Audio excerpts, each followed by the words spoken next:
आप देख रहे हैं यंग बाइट्स, मैं हूं आपके साथ पूजा ठाकुर। आए दिन हम साइबर फ्रॉड के केसेस जो है वो सुनते हैं और देखने भी को भी मिलते हैं, कई बार ऐसा होता है। और आज मैं बात करने जा रही हूँ रमेश कुमार गुप्ता की, जो कि बख्शीनगर के रहने वाले हैं और उनके साथ साइबर फ्रॉड हुआ है। किस तरह से ये साइबर फ्रॉड हुआ है, क्या कुछ है और किस तरह से इनके 1,43,112 रुपए जो है वो बैंक से डिडक्ट हुए हैं, इनसे जानते हैं। जी मुझे बताइए रमेश जी, किस तरह से साइबर फ्रॉड हुआ है और क्या कुछ हुआ था आपके पैसे बैलेंस डिडक्ट होने से पहले?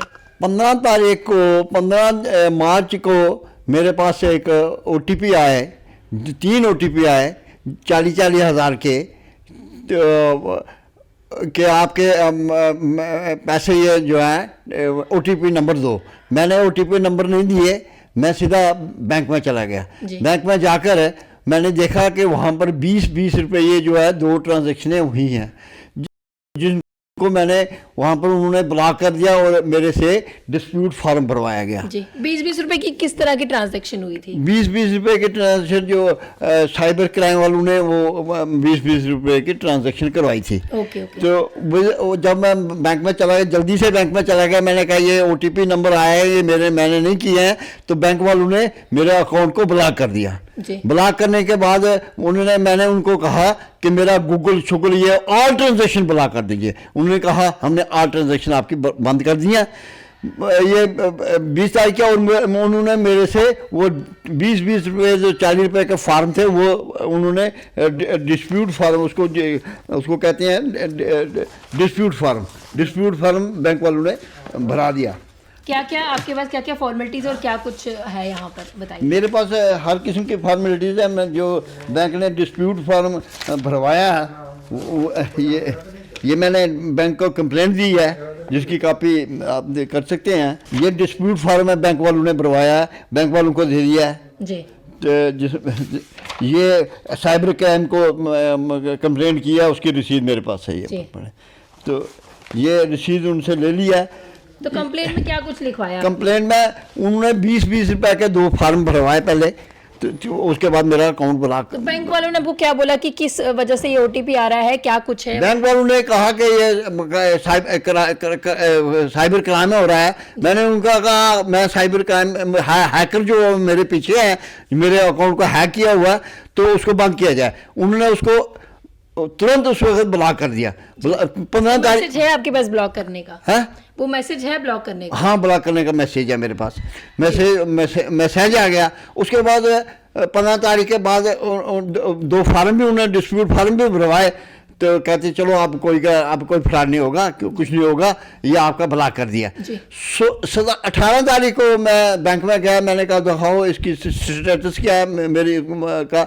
उन्होंने कहा ये जो आपका कार्ड है, मैंने कहा मेरे ये ATM कार्ड जो है इसको मैं सरेंडर करता हूँ। मैंने इसको कैंसिल किया। उन्होंने उसको कैंसिल किया और मुझे इंस्टेंट फ्रेश कार्ड दे दिया। इंस्टेंट फ्रेश कार्ड दे दिया। ये 18 तारीख की बात है। 19, 20, 21 कोई ने मैंने उसको ट्राई भी किया तो वो पैसे नहीं निकले। फिर मैं दोबारा बैंक के पास गया 29 तारीख को दोबारा बैंक के पास गया। बैंक वालों से कहा कि ये कार्ड चल नहीं रहा। उन्होंने कहा आप मेरे साथ चलो, वो जो कंसर्न क्लर्क है जिसका नाम जिसलीन कौर है, वो मेरे साथ गई ATM के पर। वहाँ से मैंने 20,000 रुपये निकाला। उसके बाद मैं यहाँ से चला गया। लॉक्ड अकाउंट था उससे 20,000 निकाला? हाँ, और अकाउंट था ना, उन्होंने ATM ब्लॉक किया हुआ, ATM ब्लॉक किया था, उन्होंने एक्टिवेट किया या क्या किया, तो वो 20,000 रुपये निकल गए। उसके बाद क्राइम तो हो रहा है ना, तो वो उनकी ड्यूटी थी ना साइबर क्राइम को रोकने की। जब उनको ये पता लग गया कि साइबर क्राइम हो रहा है इस आदमी के साथ, तो इसका अकाउंट भी ब्लॉक किया हुआ है। तो कार्ड आप क्या कहना है कि कार्ड ब्लॉक होने के बाद भी किस तरह से ये जो है जो साइबर फ्रॉड जो है ये हुआ आपके? हाँ, ये साइबर क्राइम हुआ, साइबर फ्रॉड हुआ। कार्ड ब्लॉक, जब अकाउंट ब्लॉक किया था तो उसके बाद कैसे फ्रॉड हो गया? ये तो बैंक वालों ने क्या फिर ये UPI का बैंक वालों ने ये जवाब दिया। उन्होंने एक दोबारा 1,43,000 का 112 रुपये का फार्म भरवा दिया।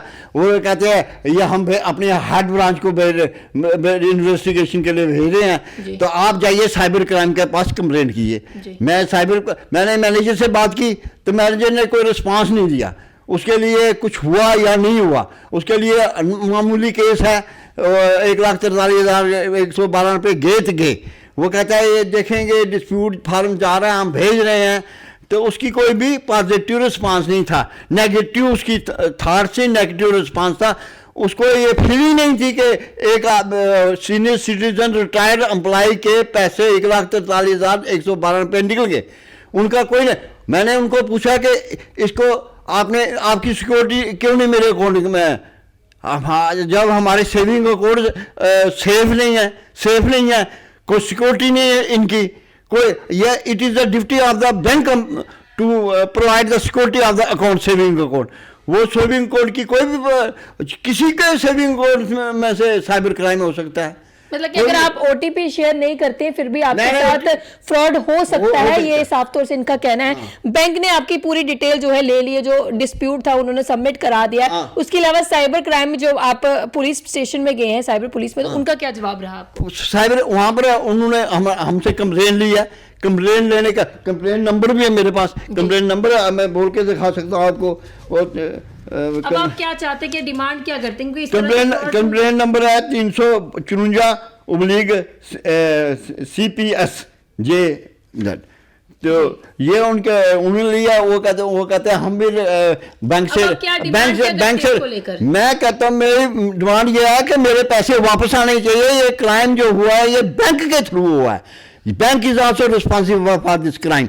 अगर मेरा अकाउंट ब्लॉक था तो कैसे खुला और पेमेंट कैसे हुई, यूपीआई की पेमेंट कैसे हुई, ये मेरा क्लेम है। इसका मतलब यह है कि बैंक और जो हैकर है उनके बीच में कोई नेगोशिएशन है। जो सेविंग अकाउंट से पैसे जो लोगों के जाते रहेंगे, saving account in bank is not safe, saving account in bank is not safe. People are suffering, people are crying, I am crying for this cyber crime. Bank should cooperate and return my money, refund my money. जी धन्यवाद। तो साफ तौर से हमने आपको यहाँ पे दिखाया कि किस तरह का साइबर फ्रॉड हुआ है, साइबर क्राइम। आए दिन हम सुनते हैं इस तरह के केसेस, तो तरह तरह के होते हैं और हर बार ये चीज़ बोला जाती है कि ओटीपी जो अपना शेयर नहीं किया जाए। इनके द्वारा ओटीपी शेयर नहीं किया गया। जैसे इनको फ़ोन पे मैसेजेस आने शुरू हुए तो उन्होंने तुरंत जो इनका बैंक ब्रांच थी वहाँ पर गए, उन्होंने वहाँ पर कंप्लेंट भी की और उनके द्वारा जो है जो इनका एटीएम था उसे ब्लॉक भी कर दिया गया। लेकिन उसके बावजूद भी जो है इनके 1,43,112 रुपए जो है वो डिडक्ट हो गए और साफ तौर से ये डिमांड कर रहे हैं कि बैंक में कई तरह के फ्लॉज होते हैं, इनका ऐसा कहना। और ये कहना है कि इनका जो अमाउंट है इनको रिफंड होना चाहिए, क्योंकि उन्होंने समय पे कंप्लेंट की थी, लेकिन बैंक का ही फ्लॉ था जो इनकी कंप्लेंट के बावजूद भी इनको रिफंड पैसे नहीं मिले और इनको इनके साथ साइबर फ्रॉड होने से बचा नहीं पाए। अगले वीडियो लेकर फिर मैं हाजिर होंगी, तब तक के लिए आप देखते रहें।